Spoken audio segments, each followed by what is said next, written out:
And we are live. Welcome back to On the King's Dime. It is Monday night, the 22nd it is. We're here to talk about our game against the Melbourne and against the Taipans. I'm a little bit rusty. It's been a couple of weeks since we've been live, both of us. First things first, welcome back, Andy. How are you, mate? Good, mate. Yeah, how's things going? Good to be back. Yes. Sleep is now a commodity again. Yeah, I see them bags under your eyes. Yeah, oh well, we'll get to it. Yeah, no, everyone's happy and healthy, raring to go for the rest of the season. That's it, mate. We'll hopefully we've got a remainder of the season to look forward to. So good round 2 wins. But yeah, it was a little bit tough to get on the podcast for the first couple of weeks, but good to be back. Yeah, that's right. I did a couple of solo casts. That was pretty fun. Then my interface died. That sucked. I'm still working on a solution. I've got the backup interface, so hopefully it sounds all right out there. The sound should be coming through fine. It's a bit loud on my end, so hopefully it's not coming through too loud. I can't really monitor it, so shout out in the comments if you're getting audio issues, and we'll try and fix them on the fly. As always, you can like and subscribe. We're live at the moment on Facebook. We put these up in audio form on Google Podcasts, on Apple Podcasts, and on Spotify. Yeah, it goes through to Spotify because it's on the Anchor platform, which is a free platform. It's pretty sweet. Sharing those out in audio form and on YouTube too. We will put these up after the fact. Damn, I'm not recording it. So, I'll just rip the video and put it up. Anything else to plug before we discuss these two games? Right. Yes, so we're going to have a cool prize for the tipping comp. It's we'll show you probably next week. But yeah, are we going to spoiler it, or are we going to leave people in suspense all the way to the end of the season? Suspense. It's actually a really cool prize. The tipping comp's hotting up too, by the way. Just it is hotting up. Yeah, it is hotting up. I don't know if we win it, maybe we get to keep the prize, but raffle it off. Raffle it off. Just on wider league wide, the cup finished. I didn't get a chance to discuss the finishing of the cup with you. I kind of did a little bit of a. I think what is probably most shocking for me being away for 2 weeks is the fact that we don't have a Mitch Creek in this league for some fucking horrid reason. I think that needs to be discussed. What the F has happened? Yeah, I heard. I saw the article. I haven't actually read in depth on what has actually happened. But yeah, it sounded not good, man. Not good. Yeah, so that is not good at all. And yeah, we shan't say no more. But that's a big loss for the league. I mean, if it's his own fault, then that is, you've got to pay the consequences of that. But it's a big loss for Melbourne. Phoenix, and it's Melbourne, yeah. Big loss for the league, so that's going to change things up, I think, because I think Southeast Melbourne were in really contention for cracking that top 4 and staying there with Creek at the helm. He was having a cracking season, and just quietly Brokoff has landed and isn't really playing much. Maybe fitness probably lacking. He probably hasn't picked up a ball in a long time because I know that he's got a young family and he hasn't had much time to play over there. Because obviously he picked up the training camp contract with Philly, but it never got turned into a contract. So he hasn't probably played in a long time. Then didn't play much before that because his wife got COVID. Running into he didn't get it though, did he? I don't know. It was never there was never anything around that. You probably have to ask him that question. But he seemed, or in the few interviews I've seen, he seems like he's in pretty good health. You know what I mean? You're never going to know. And obviously, if he did have it, it probably would have come out in the wash of him coming back to Australia. But yeah, watching him in his first couple of games is he's just landed and gone into the hangar, and it's he's done nothing. Yeah, we're just waiting for him to come back out. I think they're waiting for him to get match fitness. Really, I think he's going to have to play a massive role in that team. Yeah, now that Mitch Creek's down, it's going to be an interesting couple of weeks. The cup. Tell me about the wash up of what you felt about the cup. Look, I think that it was good to get a whole bunch of games out of the way. It was a good, all right, this is we don't know what's happening with COVID. We don't know where we're going to be. We don't know if we're going to be able to get in a full 22-week season. So let's, get this bubble happening where we smash out as many games as we can. A lot of the games was 5:30 is a little bit inappropriate during the week, I think, to watch. I liked it. Just having it on, to watch. Yeah, but having it on, I was just just throw it on. Sweet. Oh, it's good to have in the background playing and looking up, but yeah, to actually engage and watch is a little bit difficult. So yeah, if we're a COVID-free society next year, then I'd like it not to make a reappearance. just go away. Don't come back. No, I like the concept, but man, again, like for about the 8th week in a row, just run it side by side. Like too many games. It was way too many games. You could tell these guys were like 4 games in 20 days, man. I can't handle this. This is crazy. And like just run it. Like so you're playing 2 a week, like 2 games a week. That's all right. Like just build it up a little bit. Then you might like over the next couple of seasons, you might be able to throw 3 games a week in there, maybe, but. I just like you could tell some of those teams were just like 12-man rotations, like get hot out here, man. I need sub. Like crazy. Yeah, it's really most of these teams don't have a 6th man. It is a 5-man kind of. Yeah, you look at a lot of these teams, and there's some heavy minutes from some of their players. Sydney actually has a pretty good spread of bench rotation and minutes. I think that's one thing that we're starting to see as the season progresses and these teams start to gel a little bit better. That Sydney definitely has a good depth, even with the amount of injuries that we've suffered. But yeah, like Cairns, very short rotations. Even Melbourne, like Melbourne United, like we'll go on to talking about them in a minute, but even there, like Jack White just kind of going down and then Hobson going down, they've kind of you very like instantly sort of see, light in the guard department a little bit there, guys. Like you got some good forwards, but yeah, a couple of guards light there, and you don't kind of have the crossover combos there to kind of fill those holes when those guys go down. I thought that was evident in the game against Sydney the other night, but like in general, you could tell while Jack White was healthy, they were handling those games. Come to think of fast, I think they lost their first game, and then I think they lost 3 in a row, and then like you could see him stumble.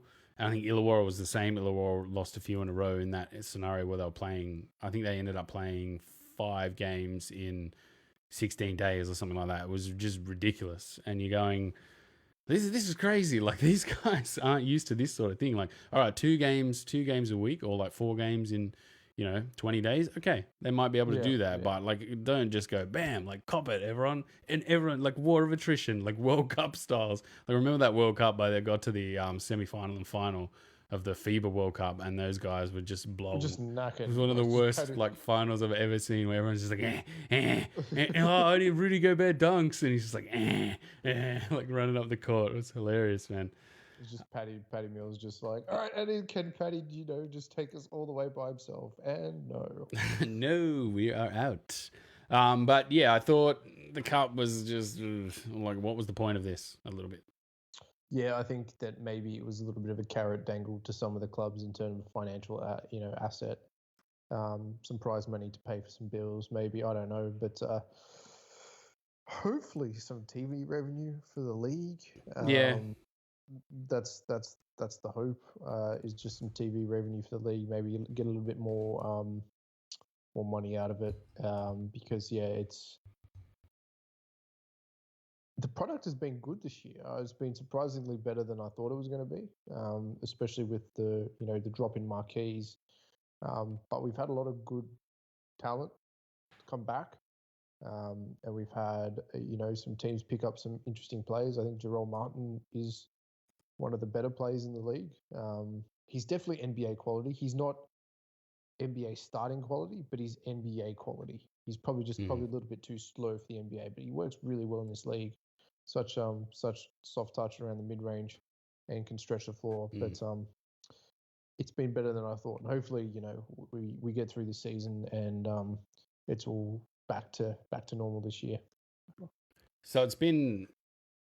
I think we've lost a few marquee players, but the actual, like the level of the league, like the floor's raised a little bit. Like the level of the league is actually kind of like evened out, as opposed to, we don't like, I guess maybe the Breakers started the season pretty rocky, but we don't have that team where you just look at them and just go like they're, if they didn't have Hobson, they'd be like nothing.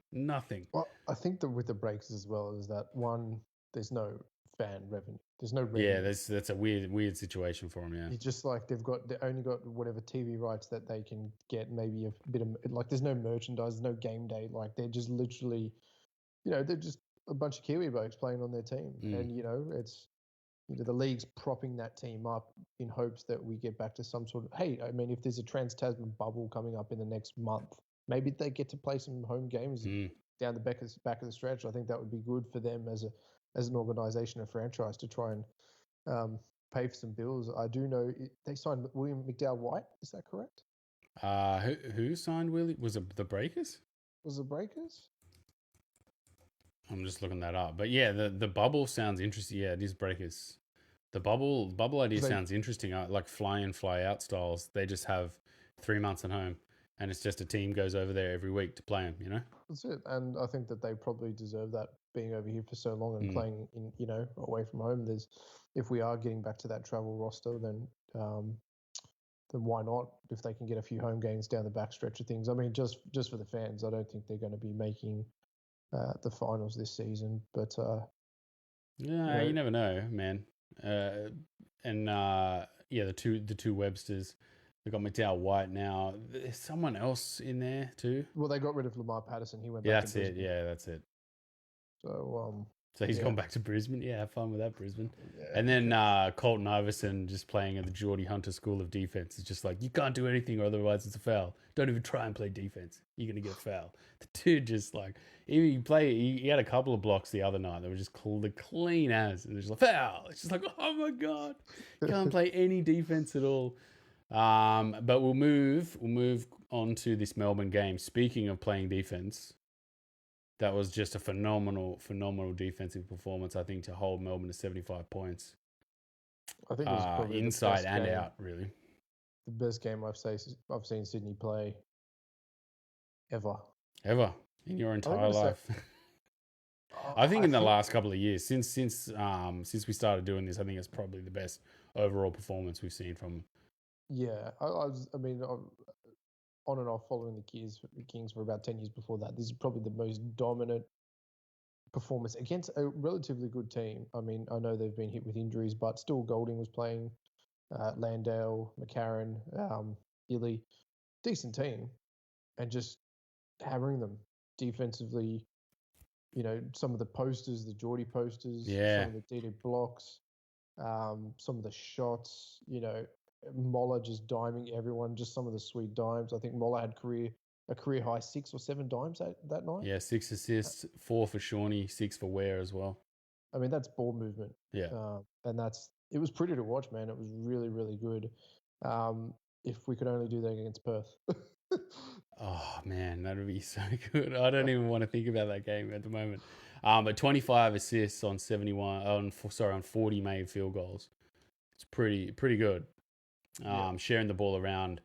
A lot of transition too, like guys getting into transition, and that's where we got. And Geordie like staying on the floor and having an impact. And he's like, like if you don't get two crap annoying fouls at the start of a game and you actually let them play, you can have an impact. He had 18 points, 8 of 13, 1 block.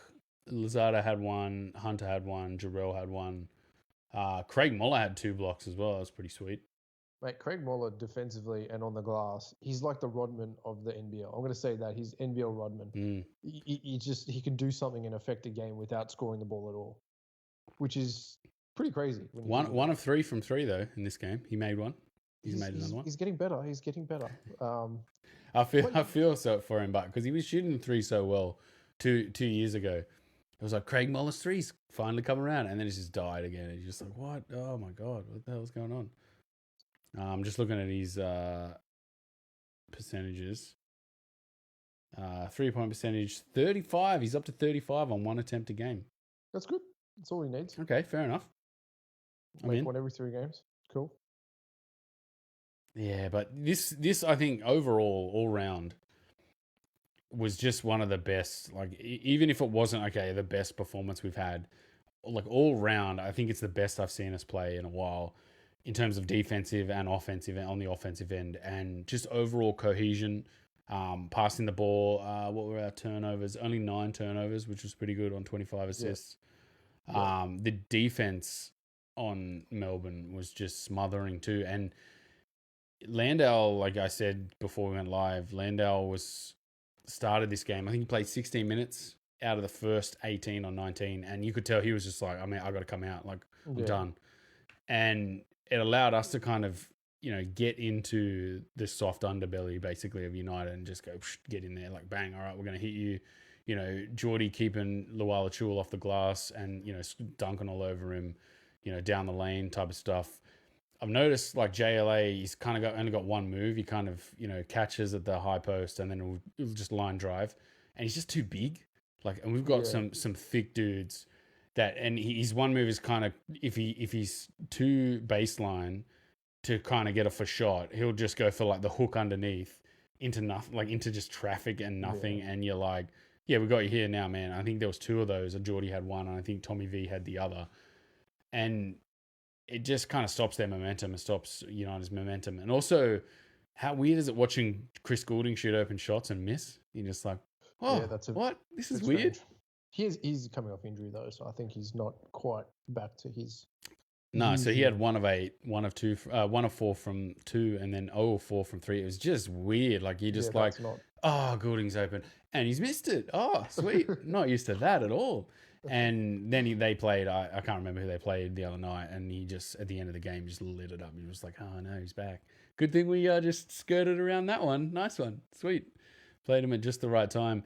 I thought their team. I thought that Melbourne team kind of without Jack White and Hobson. They said on the telecast, "Oh, they're missing Hobson." I'm like, missing Hobson like as a body maybe, but I don't know what Hobson was going to give to him in a game like this. Really, I mean, he played all right in that first game. Like it was all right. He was one of their better players, but I wouldn't say, wow, they really need him. I just think you take those two bigs out, or you take a big and a kind of combo out, and you're just like, ooh, there's not much else there, is there? Like we had said, I listened back to our pod from the start of the season. We were sort of just like, oh, this looks like a really, really good all-round team, man. I don't know, And I mentioned, I think in one of the early pods that they are kind of missing a guard. Like McCarron's got a lot of ball, like on the ball duty. And then if you look at kind of Ely, you're kind of like, yeah, all right. If you've got the ball in his hands, like, all right. If he beats you by, shooting 4, I think he had 4 of 8 in the first game he played against them, then okay, you take that and you just go, all right, fair enough. But the more we kind of got McCarron off the ball, he was knocking him down, but at the same time, we're kind of denying his space, making him give up the ball. They don't really have a volume guard. That's the thing, right? They don't have like that Casper where they don't have that Mellow Trimble style volume guard that they can go to when the play breaks down. It's kind of, it's a different style. McCarron's definitely better than I think he's taken those reins pretty well, but he's good, but I don't think he's an elite playmaker, like at the level of a true point guard. Yeah, he's a good backup. He's like the Shawnee Bruce kind of. Yeah, I think probably Shawnee's probably a better playmaker, but it's just not in his game. Like he's a scorer first. He can facilitate at a level, like at a professional level, where you go, it's serviceable, but I don't think he has that playmaking instinct that you would go, all right, clear everyone out, give him the ball to run this team. You know what I mean? Yeah, I think that's kind of one of their flaws, and same with Ely, where you're like, it's all right, but then again, you've kind of got Barlow, who had no points, a very David Barlow stat line: 0 points, 0 from 3, 3 fouls, 2 rebounds, 1 turnover, very very like Draymond Barlow, but at the same time, there's no that we kind of exposed them as not being that malleable. Like I like at the start of the season, like listening back to what we were sort of saying about them, I was like, yeah, like they were a really strong all round team, but we kind of exposed them as a little bit like, oh, if you get in under here and you kind of get Barlow in foul trouble, Landau, you run him around a little bit, suddenly you take those two guys out of the equation, and then you got Ely, and then again, I guess Chris Goulding, he was injured in our first game, they kind of just limped home, and then in this game he shot absolutely terribly. So maybe we got a little bit lucky after all that. And Peatling, like, have you seen Peatling who will just go up and get posterized and just love it? And you're just like, all right, he eats the posters, sure. And even what did he have? 3 turnovers. He struggles with his hands a little bit. Yeah, still young. Yeah. Still young. But this was a really good performance. So let's turn to some of the Kings' performances. Geordie, 18 points, obviously 8 of 13. Jarrell Martin, Jarrell, not an Excalibur night for Jarrell Martin. 15.7 of 11, 6 of 9 from inside. I still think the dimension that he gives this team and the way it kind of extends out our spacing allows guys to get in and score, like especially DJ, Casper. It's a guy you can toss the ball to. Like, you're not going to toss the ball to Geordie and just go, Geordie, get us a bucket, son. Like, he kind of we gets. don't want that. We don't want that. Well, look, Jarrell gives us a dimension to the game where when he was injured and this dimension was being taken up by a very old, very decrepit Kickett, he's just like, oh. But then even he got injured as well, and it was like Tommy V, okay, around the rim, Tommy, sure. And it had like launch up 1 of 3, sure. But you know what I mean? Like in the general flow of our offense, I think being able to kind of stretch inside and outside with Jarrell kind of opens up our offense a little bit more. And we're going to say the complete opposite when we talk about the Taipans. But at the same time, against some of these teams that want to score the ball and want to run and want to make the game fast, I think Jarrell's got a motor on him. Like I kind of noticed in this game, I was like, Jarrell's actually got a pretty big motor and got up and down and kind of matched the speed of that game, because Melbourne want to make these games fast. You can tell they just want to play as fast as possible, get into transition, get up, shoot in 7 seconds or less. And we were just like, all right, we'll match you, and sweet.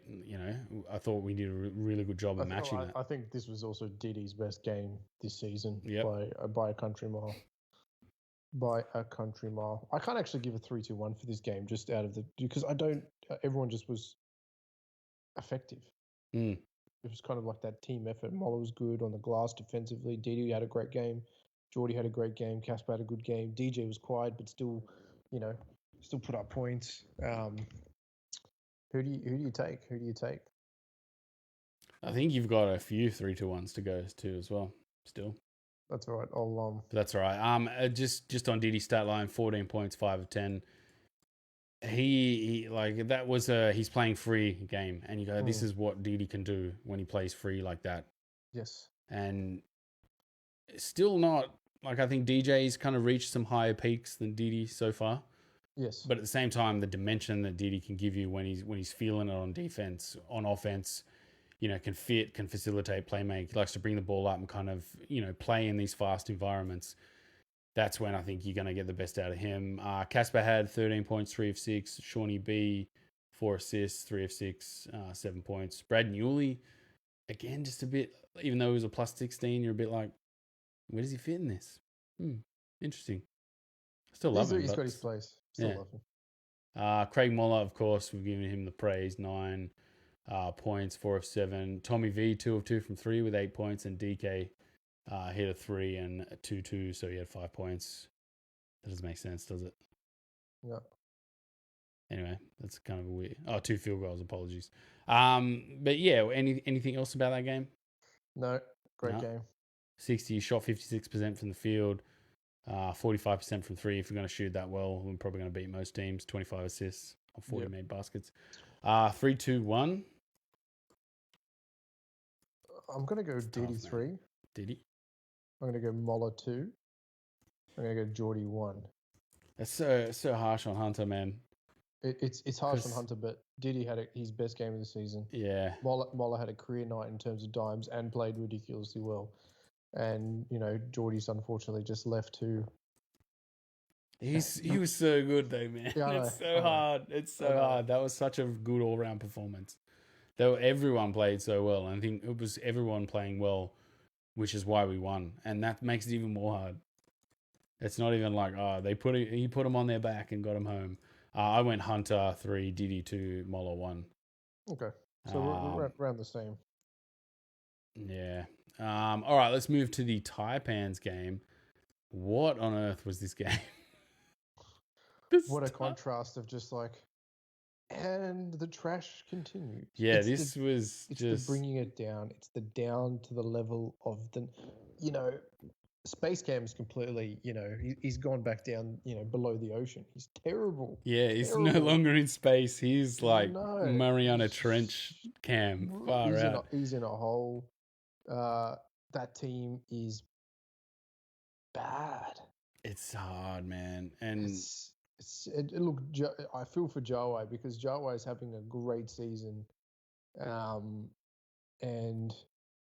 in this game, probably a little bit too handsy with Jawai. I think that's us, as in we played too handsy. Yeah, I think he didn't get any calls.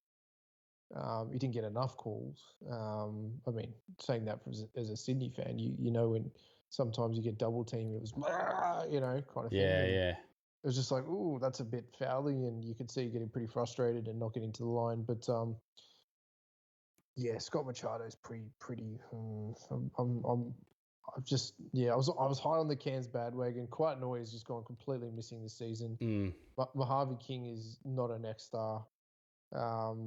He was good at the start of the season, but he came in and gave him a lift. But yeah, I think he's one of those guys. It's just like you kind of got to give him the keys and see what he can do. And a bit like RJ, a bit like LaMelo. You just maybe got to give him the keys. And Didi gets the keys from time to time. It just seems like he never gets the keys. Mike Kelly's not the greatest coach. I don't like some of his schemes. Hey, he was coach of the season, mate. Last year. Yeah.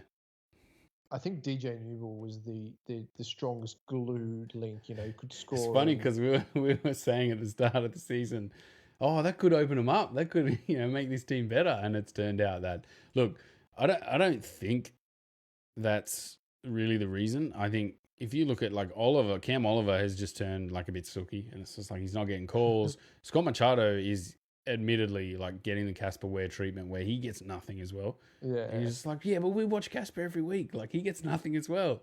And then you pair that with, Noise a little bit. If you don't need me in the game, I'll be over here, guys, and you just like take the ball and score, man. Like you're 6'9". What are you doing? And he went down with that same Jarrell injury too, that knee extension, like the splits, knee extension. So hopefully he's not out for too long. What was Jarrell, 4 weeks, I think? 4 weeks, it was a pretty like, wow, Jarrell's back. Okay. And Jarrell was kind of unaffected. Okay. That looked like a bad injury, but all right.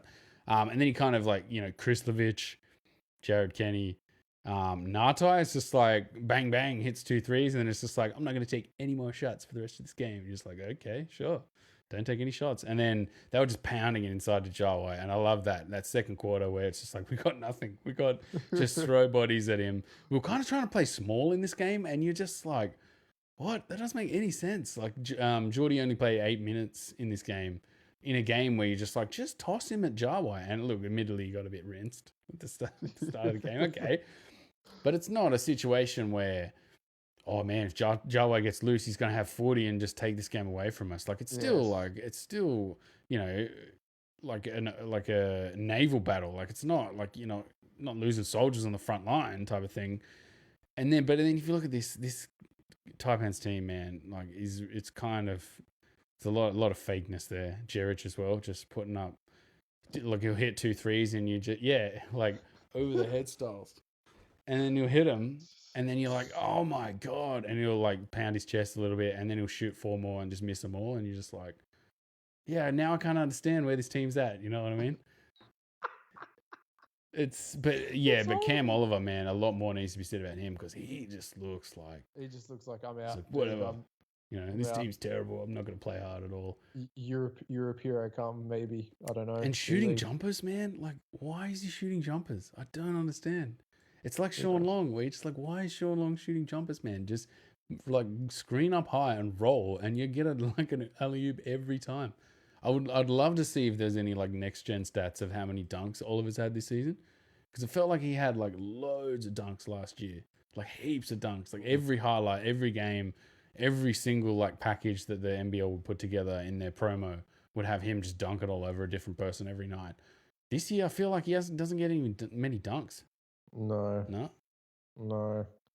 How funny is the fact that no one scored for the last minute and a half of this game? I missed the third quarter. I was doing. It just fizzled into absolute trash. Just chaos. Yeah, I was doing bath and like dinner time in Bath, so I kind of couldn't really watch the third quarter. I think we were up like a few. And then after I'd finished the bath, it was the fourth quarter and we were down. And I was like, oh my God, what's going on? Like I must have missed, like Cairns have made a 9-point run to take a 4-point lead. And I kind of watched down the stretch of this game, but you just sat there watching it just being like, what's going on? Like, I don't even care if we lose this game. This game was horrible. Like, what is going on? Kick came off the bench, gave us a lift, 11 points. Yes, much better. Shawnee B Craig Moller, 8 rebounds, 2 assists, 6 points. Yeah, but really Casper Ware and Jarrell Martin just looking at 75, 73. Very low scoring game. DJ, have I shot my cannon a little bit too early on DJ, calling him rookie of the year? No, he's far enough about. He could score no points in the next 10 games, still win rookie of the year. Justin Jessup's been pretty good. He has been good, but yeah, I don't know. I think that DJ, he'll be back. I think, he's just maybe going through a bit of a shooter slump. He's not even that. He's just not taking the volume of shots. Maybe that's a concerted effort by 40, but who knows? We'll see next game. We shall. Anything else from this game? This game was just. Nah, man, let's just tick and move on. Let's 3-2-1 and get. Yeah, how much needed was that win though? Like if you look at, I think we had 3 weeks in a row where it was just like loss win, and now to win that game against Brisbane and then just rattle off 2 more wins, we're suddenly back up there. So we're one win outside the top 3. Yeah. So what are we? Are we 8-8? Or are we 9-8? 9-8 after those 2 wins. But then you got to look like Illawarra and Brisbane both on 9, and Southeast Melbourne just quietly are just like we're 10-7. Have a look at us. Yeah, but then we all know what's going to happen. Yeah, but they're 4-game winning streak. With only Brokoff to come into the mix. I guess the cup kind of skewed things because there were just games like coming everywhere. Like you could meet 2 teams that were tired and you're just like bang bang, and like suddenly we're back again. But yeah, Adelaide have kind of died as well. 7-11 now. No, Humfo. Yeah, Humfo has kind of killed them. 3-2-1 for this game. Yeah, I'm gonna go the Casper, Jarrell, and then kick it. It's pretty bad, and there's no one else that really. Yeah, I'm going to do the same. You can probably go with kick it or Moller, but I'll go kick it. Good scoring. DK. He's picked up a couple of 1s this season. All right, and that kind of rounds out tipping. MVP. Now we've got to get on to tipping, and I haven't done the thing because I'm busy. Letting the team down. I gotta get the draw up. Just give me a second. Anything else you want to just talk about while I do this? The rain, man. How insane has this weather been? This has been crazy. My house. I actually have to pull my yellow bin out, and I'm dreading it. Yeah, same. I was like, oh no, bin night. Damn. But yeah, it's crazy. It hasn't stopped here since Wednesday. Wednesday. Yeah. I hope everyone out there is staying safe. Yep. 2 guys talk about stuff they do at night. NZ Breakers versus Melbourne United to start. Melbourne. You will go Melbourne. I will also go Melbourne. Watch New Zealand just randomly win that game and everyone's like, what? Perth versus the Hawks. I'm going to go Hawks. Ooh. I will go Perth because then I can happily tip Sydney. Brisbane Bullets versus the Breakers. Yeah, I'll go Bullets. Yeah, I tried to just sneak the Breakers into that last round. I think we both did. Round 11, yep, definitely. Phoenix and United, Derby styles. I'm going to go United. Yeah, I'll have to, I think. Oh, damn. I meant Bullets, not Breakers. Then the Sydney Kings at home to Perth. Kings. Yeah, I think double game week, man. Clip this up, me going, I think we might beat Perth here. But yeah, I think we've got a really good chance. I think these boys will be penciling it in, having a nice recovery period over the next few days. And then just get ready. Taipans versus Adelaide. I'm going to go Taipans. Taips reignite their season. I'll go Taipans as well. One day they're going to come back. I remember a few weeks ago, we're off the Taipans train, man. And then I'm going to go Bullets. Hawks versus Bullets. Bullets. Bullocks. And that, rounds out the tipping comp for round 11. Preview of this Perth game at all? Surely Mooney can't have another 30-point night. Yeah, I think that's it, mate. I think we've just got to contain. It's a kudos, so we should get a little bit more home cooking. A little bit more. Yeah. A little bit more. So some. Look, I think that I think we've got the role at the moment that we're on a good win streak here. Just keep that momentum going forward, and we should be able to beat them at home. I mean, away from home might be a bit harder, but definitely Sunday at 3 p.m. They're coming off a Friday night flight out late game for a Sunday game, so that really kind of plays into it. They've been in the bubble, and I think extended too. Didn't they leave Perth a long time ago? So I think they've only just gone back to Perth, right? Yeah. Because I'm sure like a few weeks out they had to leave and then not go back, didn't they? Yes, because the cases. So I think this is probably one of the best chances we're going to have of really beating Perth. I think they're going to be tired. We've got to just body up on Mooney, Cotton, and Ware. Look, it's pretty safe to say Ware's kind of struggled against Cotton in the last few games. But at the same time, it's going to be that one where, you watch a guy toil against a guy that's better than him, and then he finally bests him, and you just go, yes! Like, I wanted to see this for like the last couple of seasons. So hopefully that kind of happens. I think what game, we blew them out last year, didn't we? I think Diddy was shooting lights out. I think Diddy had 30 and we blew him out, and like he didn't even see the Ware versus Cotton matchup, but mostly every time Cotton's kind of come up against Ware struggled, which I'm hoping the man Casper Ware can have a great night. So anything else to round it out? That is it. We're back. Hopefully the sound's not too bad out there. I just realized I forgot to start the audio as well, so I'm going to have to rip the audio. Shout out. And as always, you can like and subscribe. We're live at the moment on Facebook. We are on Twitter and we are on YouTube on the King's Dime. And we'll put this audio up on Apple Podcasts and Google Podcasts, and on the Anchor platform, it goes out to Spotify as well. So yeah, if you want to listen to us in audio or watch us back in replay, you can. And as always, we will see you guys next time on the King's Dime.